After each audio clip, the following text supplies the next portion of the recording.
Alors il existe plusieurs solutions pour faire des ombres. Ici c'est des ombres diffuses qu'on va faire. C'est-à-dire c'est pas une ombre projetée, c'est pas une ombre portée. On appelle une ombre portée, ombre projetée. Donc ici j'ai tapé le terme en anglais, cast shadow, ombre projetée ou ombre portée.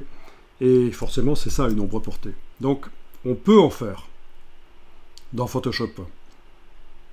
Une ombre qui est nette près de l'objet, qui devient floue et parasitée par la lumière ambiante, qui devient moins forte, moins sombre au fur et à mesure qu'on s'éloigne. Donc ça, c'est pas un problème du tout. Mais c'est pas le genre d'ombre qu'on va faire, parce que on va faire une ombre diffuse. Donc c'est quand la lumière vient d'un peu partout. Et que ça fait vraiment une ombre sous l'objet.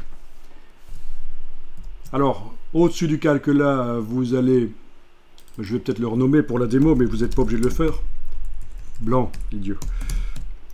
J'ai bugué là. Ok.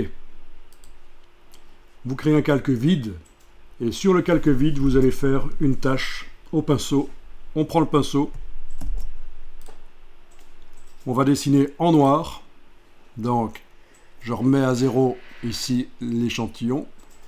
Je suis avec le pinceau et je suis en affichage en mode normal. Mode normal, opacité 100%, parfait.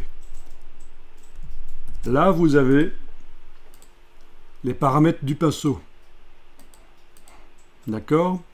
Et vous avez la forme du pinceau. Il va falloir prendre la poignée et écraser de manière à obtenir une ellipse à peu près comme ça. À peu près, hein. Elle peut être comme ça, elle peut être comme ça. Voilà, il ne faut pas faire une ellipse comme ça, ni comme ça en fait. Hein. Il faut juste écraser comme ça.